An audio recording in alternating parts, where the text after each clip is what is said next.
Parshas בהעלותך, something very nice from the Rebbe's father, Rabbi Yitzchok Zatzal. The Gemara in Shabbos, Daf Kuf Tezvov Amud Beis, and also Kuf Tezayin Amud Aleph, says in this week's Parshas, the only time we have in the Torah, we have two psukim, two verses. It starts off with Vayihi ben Soya Oren Vayem Moshe, what we say always when we take out a Torah. Then the next pasuk, Benucho Yoimar. And before these two psukim, and after these two psukim, is the only time in the Torah where we have a nun before and a nun after. It's a nun afucha. It's even written in a backwards way. And the Gemara asks, why is there such a simun, a sign between before and after these two psukim? And we won't go into the whole discussion in the Gemara, but really these two psukim, which is speaking about the traveling of the Oren, doesn't belong in Parshas בהעלותך. Really supposed to be in Parshas Bamidbar, where the Torah speaks about how the Yidden traveled in the desert. But the Gemara says the reason why there's a nun before and a nun after, because it's a parsha b'fnei atzmai. The only two psukim, it's considered like a whole book on its own, which means the Gemara explains over there that Parshas Chumash Bamidbar, the whole book of Bamidbar, is divided into three parts.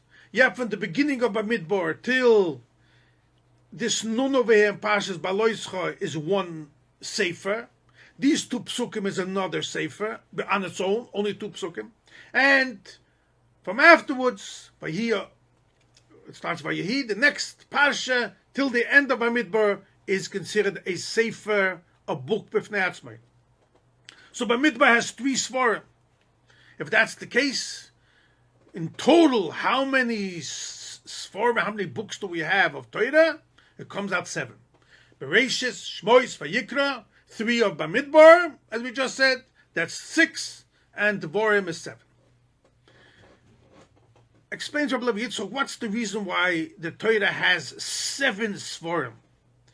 It's interesting just to mention, there's so many Mefarshim of this Gemara.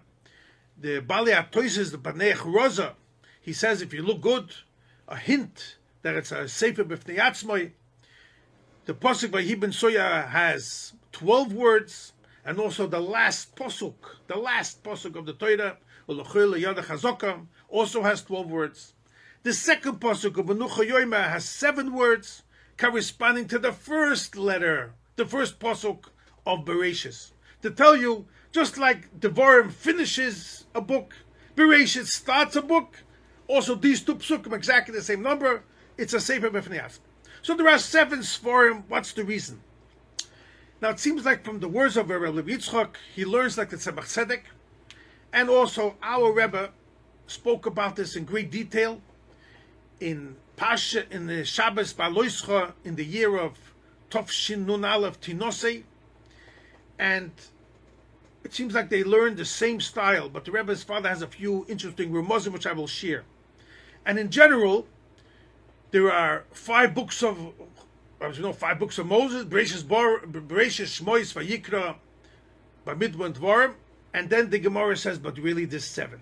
So we have 5 Svarim, and then we have also the number 7. That explains the Chassidus in the Teufel Tzemach Tzedek, and the Rebbe talks about in that Sikha, that there are 2 levels of Torah. There is the Torah that a person learns on his own, each person according to his level. And then there's the part of Torah which Hashem wants that you should elevate the world. And that's the difference between the numbers of 5 and number of 7. There is the emotional feelings that a person has, which we know as the 6 midos, the 6 attributes, and also how that brings a person to action. It's called in Hasidic language Zo and Malchus. The midos, the feelings of a person, the 6 midos, like we're saying, we know Chesed, Gevurah, Tiferes, Netzach, Hod Yesod. That's all the feelings in the heart, and then how it comes out into the action. So when a person just learns something on his own, and it affects him personally, not the outside world, that's like the main feelings of a person, which is the 5 midos.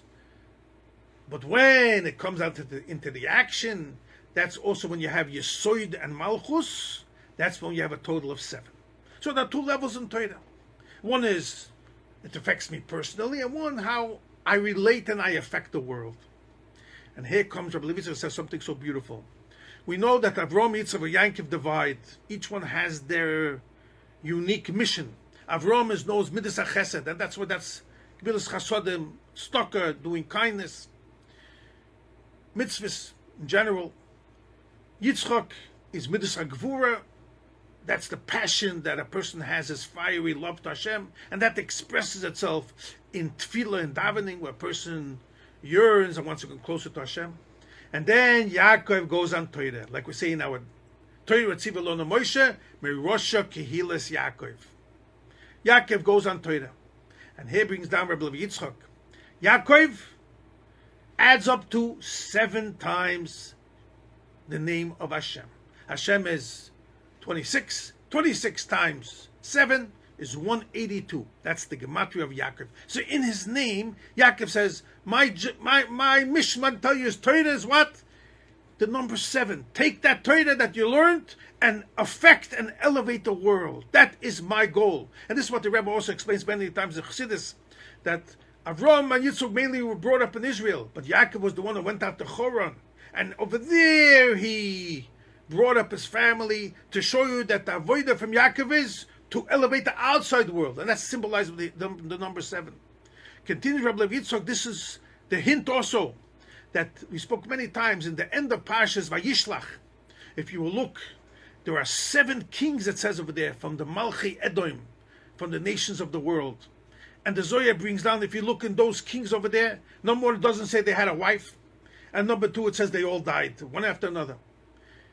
Vayomos, to teach you that this is called Olam HaToyu, the world of chaos. That's the 7 attributes where it can creep into us, and that's what we have. Not always do we have the proper feelings and the proper emotional feelings to do what Hashem wants. And this is what Torah helps us. Torah helps us to elevate the world, to take away the concealment which stems the sources from those 7 kings, symbolizing the 7 negative forces of the world, of the emotional feelings of a person, where a person just follows his lust and desire. And Torah is here to elevate us, that we should follow properly, have the proper feelings and all the attributes of a person, all the midah shebelev.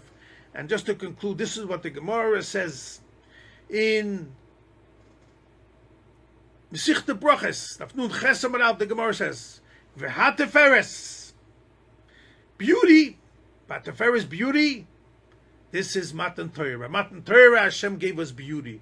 Beauty, we spoke many times, shows a blend, a mixture, a skalalus of not only one facet or one attribute, it's all collective together. And that's what it says Teferes is koilel kol hamidas, all the 7. This is what midas Teferes is, and that is Yankiv, the beauty. And this is what Hashem was through the Torah.